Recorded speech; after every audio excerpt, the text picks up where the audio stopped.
Everything we do here at James Project focuses on caring for vulnerable women and children because we believe that's the call that God has placed on every one of us as Christians.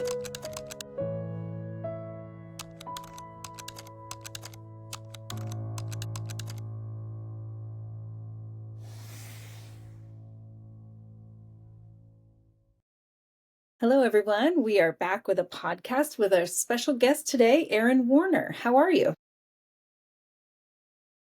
I'm doing good, thank you. Good, good, Pleasure to be here. good. Thank you for joining me. I appreciate it. We've had a nice chat beforehand, previous trips down together and different interactions in the past, and I think you're a fantastic man. So I'm thankful that you are willing to take my team this year. That's another reason that we're able to connect on this, and I can't wait to hear about you and more about you and the times that you've been down. So tell us a little bit about your backstory. Like, where'd you grow up? Have you always been a Christian? That kind of thing. Sure. Yeah, so I grew up very close to where I'm at right now. I live in Sheffield, Vermont, and I grew up in Orleans County, so just over the hills. And yeah, was I always a Christian? No, but I can say I have very little memories of before I did become one. I'd say the biggest memory I have would be of my parents, my dad in particular, who I do remember a time when they weren't saved, when they didn't know Jesus. And you know how we all have our sins that we just kind of are drawn to? Mhm. And with him, it was work. He was quite a workaholic. He had a full-time job. He worked with the Postal Service. He also had two businesses he was trying to run, as well as having a young family. So I didn't see much of him. I don't remember playing ball with him much. But then he got saved. So with his job with the Postal Service, he was carrying mail one day, even though that wasn't his regular job. He was carrying mail one day and he met a local pastor who he was delivering his mail. And the pastor struck up a friendship and eventually invited him to start a Bible study with him, which he accepted. Before too long, he became a believer, and so did my mom. And I noticed a difference shortly after that. And I was probably seven-ish at the time. I remember I really had a dad for the first time, it felt like. He ended up giving up, for the most part, those businesses and just focused on his full-time job and the family. We started going to church for the first time, and I played ball with him for the first time. So I have those fond memories. So I have very few memories before I was a believer, but the ones that I do really sticks out, and it has to do with my. Wow. Wow. That's so neat to see that change for you.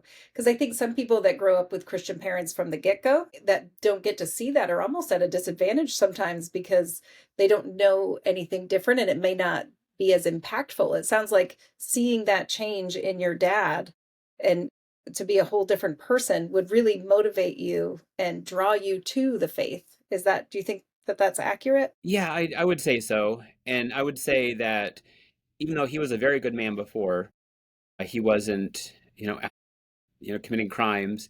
He was a very good man, very hardworking, but yet still, it had a huge impact on me. The fact I saw the difference when his priorities had shifted between getting ahead in life and his family and his faith, and the impact it had on me and my siblings. I would say for sure, because it might have been 2 years later I accepted Christ as my savior.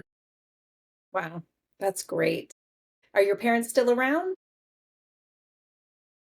My dad unfortunately passed away in 2006. He was involved in a logging accident and he was killed. Even in that, I saw God at work. I saw my dad, once he became saved, he always had a dream to, for one, go to Bible college, which he did. They would send him cassette tapes. This was Liberty University way back in the day. They would send him cassette tapes and he would do lessons using those cassettes. And he got his degree that way.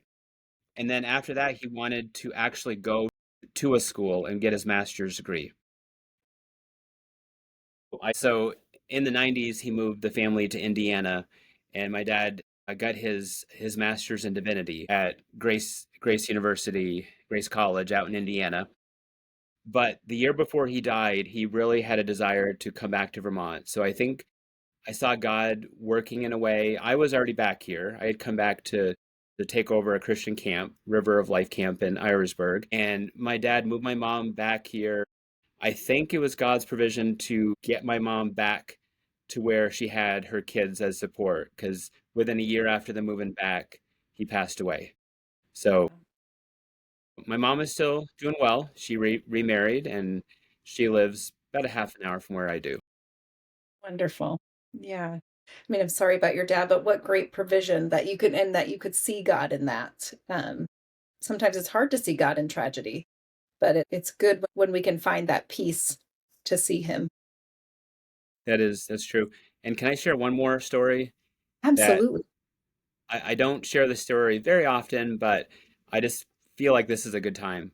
So my dad, he had died, like I said, in a logging accident. He was at our family's camp, my grandparents' camp, and he was doing some cutting, all the blowdowns that had happened over the winter. And my dad had an old green Subaru. It had a cassette player, didn't have a CD player, just played cassettes, and also the radio didn't work all that well. So my dad always would listen to cassette tapes that he would record, and always would listen to worship music. And so whenever you shut the car off, the tape would pop out. And so the reason why I say this is after he passed away, I was given the car, and a week, 2 weeks had gone by after, and still going through the grieving process. Then I happened to notice that tape that had popped out, and I know that my dad would have been listening to music that morning on the way to where he went, where the accident happened. That just was his habit. He would listen to this worship music. So it hit me like, I wonder what he was listening to his last trip on this earth. So I decided to play it, and it was I Can Only Imagine. So on the way to where this accident happened, he was listening to a song that talked about heaven and I Can Only Imagine, and just knowing that just a few short hours later he would be joining his Savior in heaven, and then he no longer had to imagine because he got to experience it face to face. That is amazing. That is amazing. And that just gives me chills. That's a great story. I'm glad you shared that. He sounds like he would have been very much at peace even leaving this earth because he knew where he was going. He was, yeah. And the legacy he left behind now with the kids and the grandkids, it's pretty neat. Yeah, that's amazing. That's wonderful. And even though he didn't get to meet all of his grandkids, right? Because he wouldn't None have. of my kids. Yeah. Oh, I'm glad they get to hear stories of him, though, I'm sure. And they do quite often. I bet they do. I bet they do. Speaking of your kids, how many do you have? So I have three kids. I have an eighth grader, a sixth grader, and Janie, our little surprise, is in the first grade. Such a wonderful, wonderful group, I'm sure. I bet they love their little sister, the eighth grader and the sixth grader. Mostly. We'll leave it at that. Okay, Mostly all they right. I do. bet they were very excited at first when she first came into their lives. After a while, the people get on your nerves, I'm sure, but that's what siblings do. Yeah. Well, she brings a lot of joy to the family, a lot of energy, but she's also a last child, so she has some of those traits. Yeah. And so you mentioned running a camp for River of Life, right? That's up in Irisburg. And that's not what you do anymore, though, correct? It's not. It's not. Yeah, a few years ago, I felt drawn into a different direction. I still wanted to stay in ministry, but I just saw my kids getting older, and every summer I was just so busy involved with camp. So now I am the head of a Christian school that I helped to start back 5 years ago. This is our fifth year at school. And at the time when we were starting it, I was teaching at Linden Town School as an eighth grade science teacher. And I just got an amazing call one day from the pastor of New Hope Bible Church up in Irisburg, the same church that is the parent ministry for River of Life, asked me if I would consider heading up this Christian school. But I literally, the day before I got this call. I signed my contract for the next school year. So I said, well, like, this is how we're going to know God's in it. If you can find someone that can do it for a year, I'll Mm-hmm. sit on the board and I'll be a part of it from afar, but I have to honor this commitment because I just signed my contract. So Yeah. they were willing, they found someone, and now I stepped in 4 years ago as the headmaster. So this is my Hmm. fourth year fully involved, but the fifth year since the school has been in operation. That's wonderful. And is the school K through 8? It is K through 8 mostly. We're just beginning now to start high school. Oh, wow. That's wonderful. So your son will be able to stay, your eighth grader. Yeah, we have a few that will be staying from eighth grade. It's great. So yeah, it's going to be a slow progression, and hopefully we'll give a good option to the parents who have eighth graders that and now we have this option that they can continue on. Hmm. Yeah, that'll be wonderful. Do you find that, just out of curiosity, as far as the Christian school and public school, are you able to do some different things with what you're teaching? I'm sure there's an element of faith because it's a Christian school, but as far as interest based and that kind of thing I look at high school, and having homeschooled my kids through high school, I know there's so much that they won't necessarily use that is typically taught in a public high school. So to be able to kind of tailor it to their interest and still the skills that they need, but do it a little differently. Do you have some flexibility in that? That's in Vermont. So New Hampshire's different. So I wondered.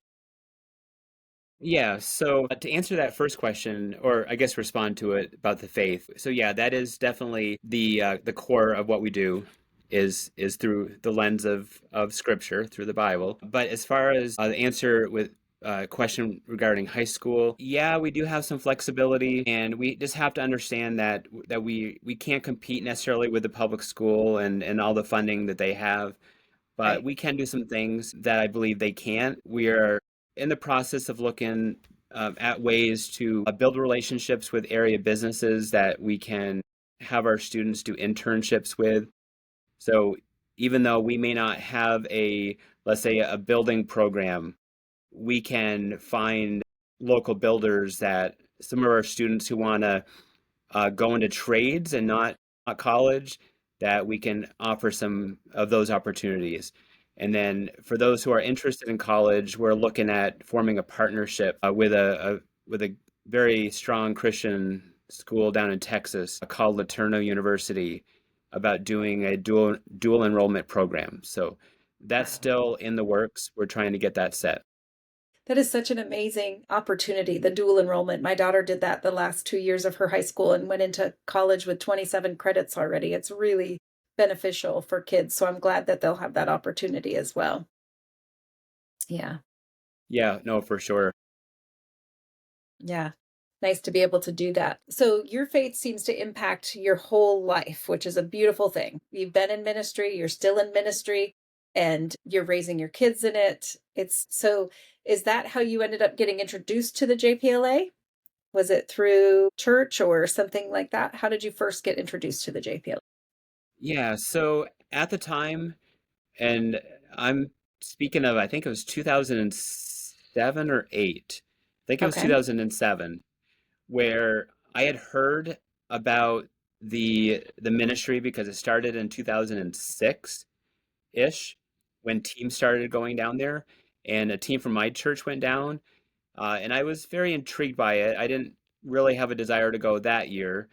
And then 2007 came around, and a fellow by the name of Patrick Ham, he was an elder in my church, and he was the person that was responsible for organizing the teams back then, and a very very good guy, friend of mine. So I felt like I really wanted to go, but then something very devastating happened to me. I say this with kind of a smile Okay. because it all worked out for the good. But I would say a month before, yeah, probably a month before the trip, the girl I was dating broke up with me. And here I am in my early 30s and thinking that this is the one, and then realizing that she wasn't. And now I had no desire to go on the trip. My heart was crushed. I just didn't want to put myself out there. The trip was a month away, but my pastor in his wisdom encouraged me to go on this trip, and I remember him saying something along the lines of like, you don't know what God's going to have for you until you get there. So I went a little begrudgingly, but I went, and then I've just never stopped. So that Yeah. was what, 19 years ago. Wow. And by the way, God was in it because she wasn't the right one, even though my heart and mind at the time said she was. God provided us this amazing wife, and now we have this beautiful family. So, yeah, God worked all this out for His glory. Isn't that great? I'm so glad for you. So you went the first time, 2007. Yeah. Yes. Yes. So how many times have you been down total? You know what? I know you're going to ask this question, and all the years now blend together. All I say now when people ask me, I say at least 12. I honestly don't remember. Yeah. I just don't remember, but I'd say at least 12. Yeah. So what is it about the project that keeps you coming back? There are lots of Yeah, different that's a places great in the question. world, right? That you could There go. is. And, I think a part of it is my personality. I know people, and I'm not saying like one is the right way, but I know people that have the attitude, well, I've been to that place. Why would I want to go back? I've already been there. Now I want to go over here. But my personality is, well, why would I want to go anywhere else? I love it here. Mhm. Before I started going to Guatemala, back in my college years, it was going to the country of Ireland, which I went 3 times, and I just wanted to keep going back. And so it's kind of the same thing, but now it's been shifted over to Guatemala. And so I would say, just on a very personality level, Mhm. that's one reason. But then also just seeing what they do down there and the ministry they do, and knowing that God's behind it. I'll go down there one year and then I'll go back the next year or two and some new building has been built, some new ministry has started. And just knowing that it's always been that way. There's never been, from what I can tell, where it's been stagnant. It's always just growing and growing and growing. So I really feel like God's behind it. What is the biggest from 2007 to now? What is the biggest difference you've seen? Because I agree, it's pretty impressive. I go down and I think, what did I do the last year? I didn't build a whole building. You see the constant growth and it encourages me to grow. But what do you think is for you the biggest change that you've seen or the most impactful change that you've seen? That's a good question. I guess I just look at the totality of it and remember what it was our first year. And we had to stay in a team house in the middle of town, which was fine. But when they finally built a team house there on property, and then we didn't have to leave every day, we could stay right there. I felt like that was really huge. But just Yeah. seeing just the very beginnings of it to now, but I think the thing that really strikes me, maybe even more than what has changed, is what hasn't changed. Just seeing a lot of the same people. One of my favorite people, his name is Ugo, Yes. who I got to see many, many, many, many trips, and now I think he finally has retired from the ministry. He was there in the very beginning, or close He to is it. still there. Right. He's still there working on the Yeah, agriculture. yeah, okay. Yeah, so I went last February, so about a year ago, and I think he was stepping down as a house parent at that point. But just to see him year after year, and people like Rudy and Brian and Tiffany who came aboard shortly after I started coming, and just to see the familiar faces, and the girls that come up through the program and are now a counselor or a lawyer or a teacher, and just to see how here are these little kids that were being ministered to, and now they're ministering to other people. So just seeing how, yes, things do change and change, like good changes, but some things never change. And their core values and their vision, they might have added new elements to it along the way, but there's still that vision is still there. Yeah, that's a great perspective. I hadn't thought about it that way. So I appreciate you sharing that because the you're right, that core of James 127 to help widows and orphans in their distress, and just the consistency of the people that are dedicated to the ministry. They haven't gone and found a job that's more convenient or more conducive to rest or, different things. They are truly there for the ministry. It's Yeah, for great. sure. Yeah. So what have been some of your favorite memories of trips? Like what is have you had really impactful moments that you can think of that just to highlight your life? Every time there's something. There's Dan, just a lot of memories with him as the team leader. Something that he is really good at. He's very aware of how to bless people. And I wish I had that keen awareness. There might be a work team that's working on the buildings. He'll go out and just pick up, 5 pizzas and bring it back them for them with sodas so they could have a pizza party and just thank them for their ministry and to see the look on their faces. Things like that. The people are just amazing. Every person involved with the ministry I've met has just been just very inspiring to see how committed they are to their faith and really living it out and maybe even some of the sacrifices they had to make to come to the James Project. Many had very, or I should say, much higher paying jobs that they gave up in order to come and be a part of the project. Right. It is pretty impactful. And you've taken your son a few how many times have you taken your son? I believe he's gone on 2 trips. Yeah. Okay. I have a daughter I'd like to bring as well, and she's of that age. She needs to get over her fear of spiders first. So and that's her words. So she's not quite ready to go. I think she thinks they're worse than they are. I can relate. I don't like spiders either, but I don't know that I've ever seen a spider there. Well, I showed her a picture of one I had taken a picture. It was as big as probably about half the size of a dinner plate. And I put a dinner plate up to it and took a picture. And yeah, it was a rare occurrence, but I think she thinks they're just everywhere. Yeah, that's But creepy. when she's a little bit older and she's ready, I think she does want to go. Yeah. So what was it like to see it through your son's eyes the first time you took him? But yeah, so he hasn't really traveled all that much. Uh, New Jersey, Pennsylvania, not much further than that. So it was very eye-opening for him just to see how other people live. And he's pretty stoic kid. So I didn't get a lot of, but just talking to him after about it with him, just things that got him excited. Yeah. So just yeah, I guess I don't know how to put into words, Yeah. but it was good to be with him for that. Hmm. And he's going again this year, correct? That's the plan. Yeah. Yeah. So he likes it then. He definitely wants to continue to go back. He does. Yeah.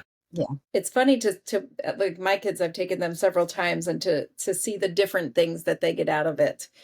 My son was very much like, I just want to go play soccer with them. A little less focused on, the aspect of ministry, but that's okay because playing soccer is ministry too. So whereas my daughter was more focused on, I mean, she loves playing with the kids, but also just it really impacted her heart to recognize that she has so much and they have so little.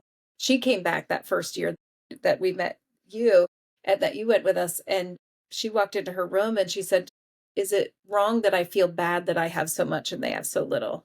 And so Hmm. even at 10, it was really good for her to recognize the gifts that she's been given, the blessings that she has in her life and not take them for granted. I mean, I think we all struggle with that. We all take things for granted. But I was happy to see that that's what she came away with. Yeah. But speaking of your son, I do remember being on a team with him, and we had this digging project we had to do outside of the team house. And Yes. for those who haven't been, digging down there is not the same thing as digging in Vermont or New Hampshire soil. No. It's work. And just to see your son struggle, but yet persevere, really showed a lot about his character. It Yeah. was that was a hard job, but he did it and he did it well. Yeah, he was 12. Yeah. And that I remember him talking about that because I was homeschooling Arame, so I wasn't part of that, but just it's so dry. So the dirt is so compact, right? And just solid. Yes, it is. Yes, sometimes it's like digging cement. It's Wow. you're hitting it a few times before you're finally able to break a piece off. Wow. Yeah. Yes, I do remember him talking about that. What are some of the other work projects you've enjoyed doing? Yeah, so one year we built a playground. Hmm. Unfortunately, it didn't last very long because of just how brutal the summers are, and it wasn't pressure treated. So the next time they built a playground, they used pressure treated wood. But I just remember building that playground and just seeing the kids' excitement. I think it Hmm. was the first real playground that a lot of those kids had seen, and we I had bet. built a zip line that had gone off from it. So they got a real kick out of that. So I Yeah. remember being a part of that one. I remember being a part of helping to build the school that's there now. So our team was actually able to pour cement, Mhm. and just watching the natives there, how they work and how they're able to navigate this very full wheelbarrow with wet cement in it and go on this what felt like a maze of two by fours trying to get it over to where they had to pour. And the way they navigated it was just so amazing. I mean, here I am trying to like be very careful not to slosh it over, and them just laughing at us, trying to do the job, and they were so good at it. But being a part of that school from the very beginning, and we got to see the foundation poured, and then now just seeing where it's at, that's pretty neat. We helped build a chicken coop one time, and then I'd say every other trip has pretty much been painting, just a Mhm. lot of painting. The Yeah. the wear and tear but from the sun is so intense that they just need to paint these buildings over and over. So it seems like we're always doing that, but I don't mind. It's a very worthwhile job, and you can look at your job after and see what you've done.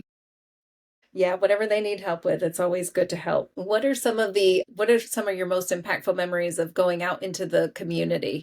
And, we've always delivered food baskets to needy families and uh, going to the market and things like that. Have you had some experiences out and about the nursing home, those kinds of things? Yeah, so the nursing home for sure. Once again, a lot of my memories, Dan's involved. There was a gentleman who elderly, must have been in his 80s. He had this condition where his body would just freeze up and he'd be as stiff as a board. And I remember we were singing, and Dan realized he knew this gentleman and he wasn't there. So he went out into the different rooms to find him and brought him out to the courtyard where we were. And we were singing songs of worship to the people and they were enjoying it. And here was Dan sitting in a chair holding this man in his lap. I'm just seeing that as a huge memory. Other things, I remember there was I can't remember, some big, maybe a flood that this group of people that they were quite far from Monjas. It was, I don't know, probably about a 2 hour walk that we had to walk up into the hills, and we delivered food to them. Or no, I don't think we delivered it. I think we were kind of making that initial contact, and other groups behind us were going to be delivering food. I think that was it. So I remember that. I remember it was a long walk, but just meeting this community of people who were very just broken off from the more developed areas, just be able to help them. I remember that was pretty cool. Yeah, yeah. And shout out to Dan. He just has such a way of noticing people and making them feel seen and loved, like you were talking about the workers at the project and different things. He just seems to Yes. always be scanning his Yep. surroundings for someone to bless. So it's neat when you have a leader like that that sets that example. Yeah. How many teams have Yeah, you for led sure. yourself? I want to say two or three. Hmm. Once again, all these trips I've taken just kind of merged together, so I couldn't tell you what years, but I remember two or three teams. And then I led co-led a team with Dan a couple of times. He's so good at the out front Mm-hmm. counting people in the airport, make sure you got everyone. He's really good at that. I'm a little slower at noticing things, so I let him handle that, and I would Mm-hmm. handle all the behind the scenes or organizing everything. Yeah. But yeah, so I would say of my own, probably two or three times. Yeah. What do you notice is the difference for you? What's the I have my own things that I notice are different, but being a participant, but compared to being a leader. Sure, I mean, they both have their benefits and their drawbacks. Being a leader is very stressful. You're always thinking about the next thing and making sure everything's in place and you have everybody. You definitely, when you're a participant, you can definitely, it's more chill, more more downtime, but there's a reward of leading people and just Yeah. making sure that you can help communicate the vision, communicate your faith, communicate just why they're there and how I don't know. I've always kind of pictured it as a chain, and every new person's a link in the chain, and how eventually you can just pick up that chain and spread it out and realize how big that chain is and how strong that chain is. But every link is important, and how someone is a part of something that's much bigger than themselves. Yeah. Yeah. That's a beautiful analogy. And really that thing that the last thing you said, much bigger than ourselves. What do you like, why do you give of your time so much? What is the benefit? Because there are people that hear about these trips and, the stress that it is to lead them and different things. And they think, why are you're crazy? Just enjoy your life here. Just do your own thing. Why put yourself through it all? What's the payoff? Sure.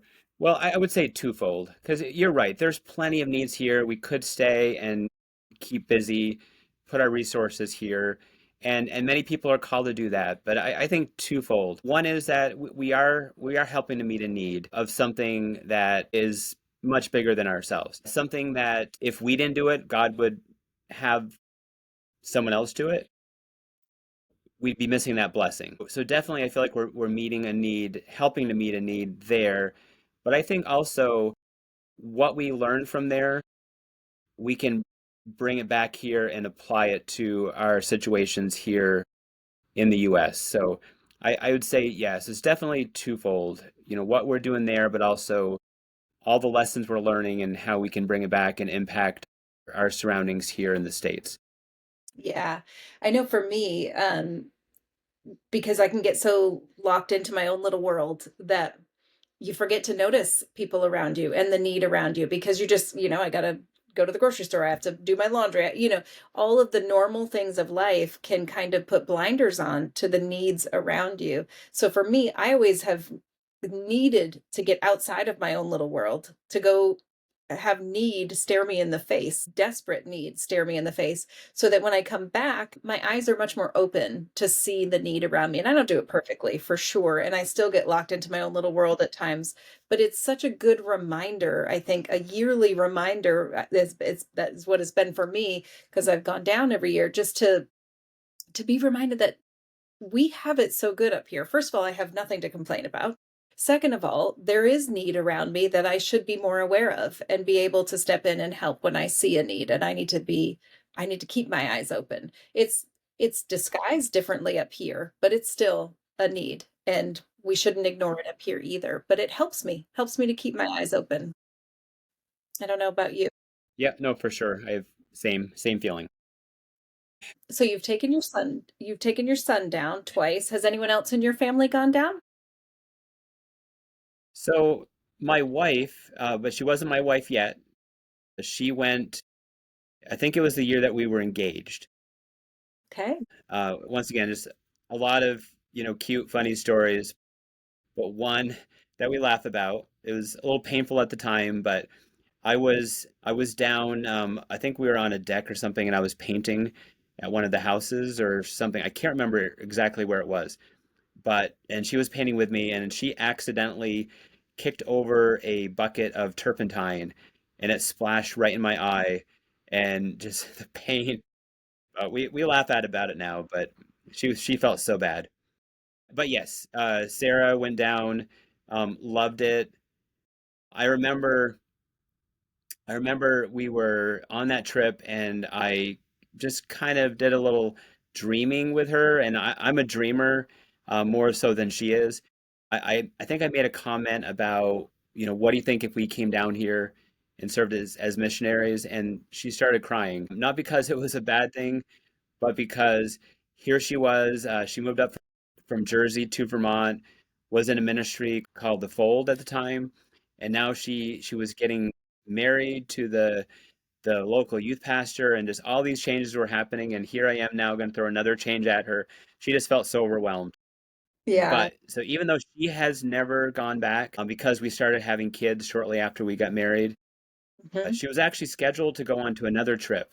But then Mm. we found out in January she was pregnant, and Wow. the trip was in February. And here it was, our first time being parents and just not knowing about any of the medical care. We just had some concerns. So even though we had the ticket, we were ready to go.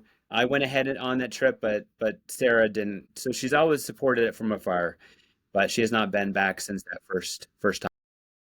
Do you still dream about that idea of being missionaries there one day? No, no, I think at the time I was just very just blown away by just everything I was happening there, and I tend to go into dream mode, and just understanding now, even though it's a wonderful place, I think God has a place for me there, but it's not to be a long-term missionary. It's to support people that do go, and to go myself when I can and contribute, but not to live there. Yeah. I hear you. What do you think it is about, and I'll wrap up after this, because every time I bring my kids as well, they come back, and my daughter especially, she's like, I want to live there, I want to do that. And then, it kind of wanes a little bit. What do you think is the reason for that? What's so different about there that you just want to be there? You just want to be there longer. Like, what is it? I feel like there's a lot less distractions there. Part of that is just naturally we're giving up, our job for a week.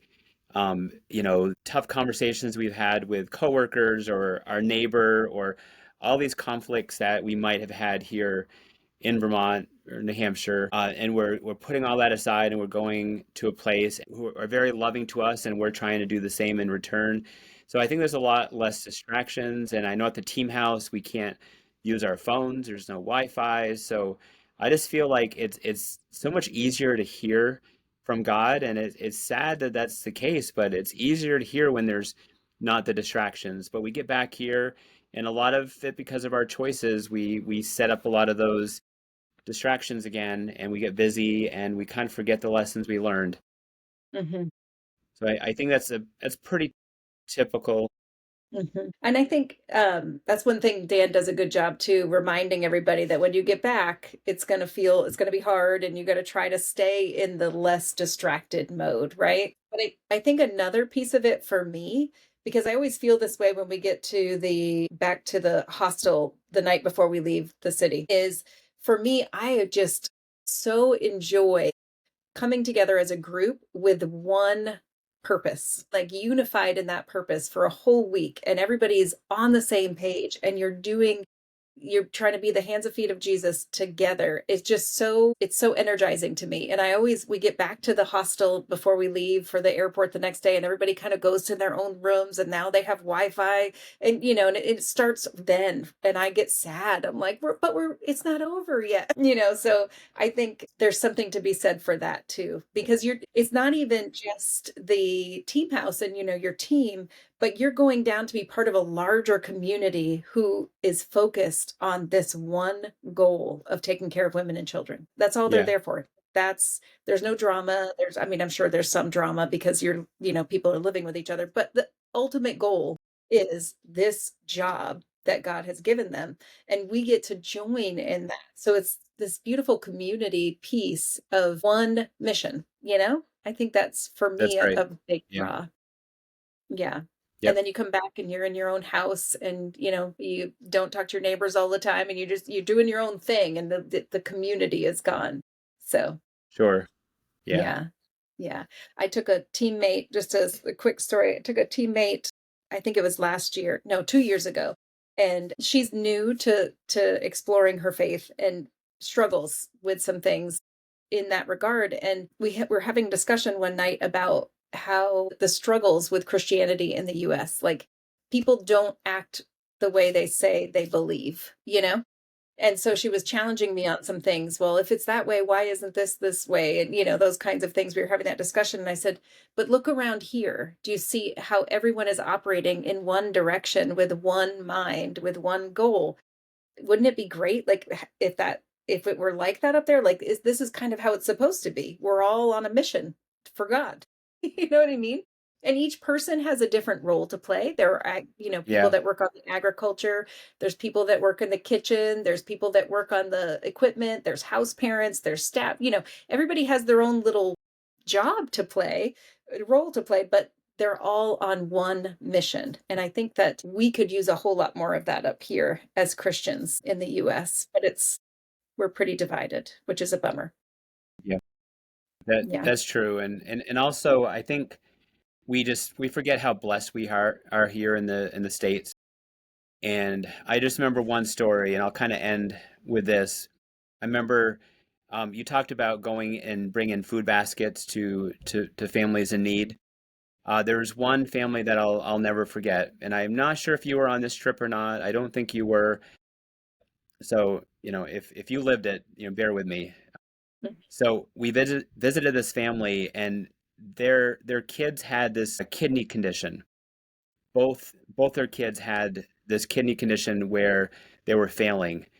And when we met with this mom, she was in the process, and I know this sounds just very tragic because it is, but she was in the process of having to decide which of her kids, which of her kid, I should say, to donate one of her kidneys to, because eventually their kidneys were going to shut down. They didn't have the type of medical care we have here, and one of their kidneys were going to shut down. So she had to make a choice which one she was going to donate the kidney to. And I don't know how that story ended up, what the final chapter was in that story, but just hearing her tell that, just that the heart wrenching decision that she was forced to make, knowing that she could only donate one of her kidneys, but yet both of her kids needed the same miracle in order to survive. Yeah. That is gut wrenching. I can't even imagine. Um, But you don't hear of those types of stories here in the States. So I think we're very blessed, and we forget how blessed we are. yeah, yes. And I think it's those facing those kinds of needs in their face every day that help them to not be distracted down there. The employees and the staff at the project, and you don't have room to get distracted so much because there's That's right. always a need in front of you. Yeah. Yes. So, all right. Well, thank you so much for sharing today. I really appreciated you telling your story and hearing more about your trips down and why you love the project so much. And I thank you for taking my team because I can't this year in July and hope that goes really well. And thanks for all you do. Well, thank you, and it was a joy to see you again. It's been a few years since we've talked, so it's Yes, good to see you again and to reminisce and talk about old times. And something that we both really love is the country, and more in particular the people of right. Guatemala. Yes. Thank you so much, Erin. All right. Well, thank you.